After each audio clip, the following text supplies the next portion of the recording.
Hi అండి, hello నమస్తే, welcome to Geetha's kitchen. ఈరోజు నేను ఈ వీడియోలో కస్టర్డ్ పౌడర్ని ఎలా తయారు చేసుకోవాలో చూద్దాం. ముందుగా 1 కప్పు దాకా షుగర్ని తీసుకొని మెత్తగా పౌడర్ చేయాలండి. దాని తర్వాత మిల్క్ పౌడర్ని, అలాగే కార్న్ఫ్లోర్ని, 1 స్పూన్ దాకా వెనిలా ఎసెన్స్, చిటికెడు ఫుడ్ కలర్ని వేసుకొని అన్నీ మెత్తగా గ్రైండ్ చేసి ఇలా వీడియోలో చూస్తున్నట్టు మెత్తగా పౌడర్ చేసుకోవాలండి. అంతే, కస్టర్డ్ పౌడర్ రెడీ. ఇప్పుడు ఈ కస్టర్డ్ పౌడర్తో మిల్క్ షేక్ని ఎలా తయారు చేసుకోవాలో చూద్దాం. ముందుగా స్టవ్ పైన ఒక బౌల్ పెట్టేసి అందులో మనకు సరిపడా మిల్క్ షేక్కి సరిపడా మిల్క్ని వేసుకొని బాగా మరిగేదాకా పెట్టుకోవాలి. ఇప్పుడు ఈ మిల్క్ మరిగేలోపు మనము ఒక చిన్న బౌల్ తీసుకొని అందులో 2 స్పూన్ల దాకా కస్టర్డ్ పౌడర్ వేసుకొని ఇలా ఉండలు లేకుండా కలుపుకోవాలి. ఇది ఇలా కలిపిన తర్వాత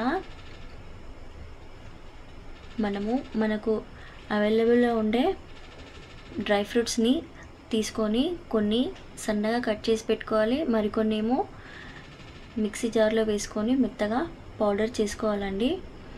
ఇప్పుడు ఈ పౌడర్ని ఈ మిల్క్లో 2 స్పూన్ల షుగర్ వేసుకొని కలుపుకోవాలి. ఇప్పుడు ఇది ఇలా కలిపిన తర్వాత అలాగే మనం ఇందాక గ్రైండ్ చేసి పెట్టుకున్న బాదం పౌడర్ని కూడా అందులో వేసుకోవాలి.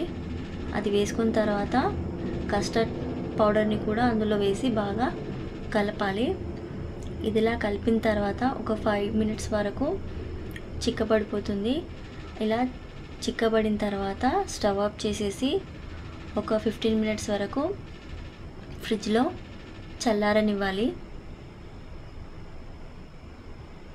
ఇలా వీడియోలో చూసినట్టు ఇలా పూర్తిగా చల్లారిన తర్వాత ఒక గ్లాస్ తీసుకొని అందులో మిల్క్ షేక్ని వేసుకొని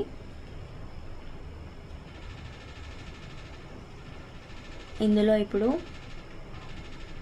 ఐస్ క్యూబ్స్, అలాగే ఇందాకే మనం కట్ చేసి పెట్టుకున్న డ్రై ఫ్రూట్స్ని వేసుకొని సర్వ్ చేసేయడమే.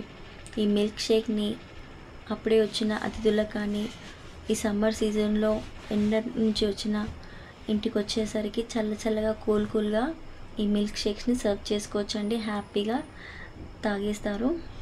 మరి మీకు కూడా నచ్చినట్టయితే ఈ వీడియో ప్లీజ్ లైక్ చేయండి, షేర్ చేయండి అండ్ సబ్స్క్రైబ్ చేయండి. థ్యాంక్ యూ ఫర్ వాచింగ్ అండి.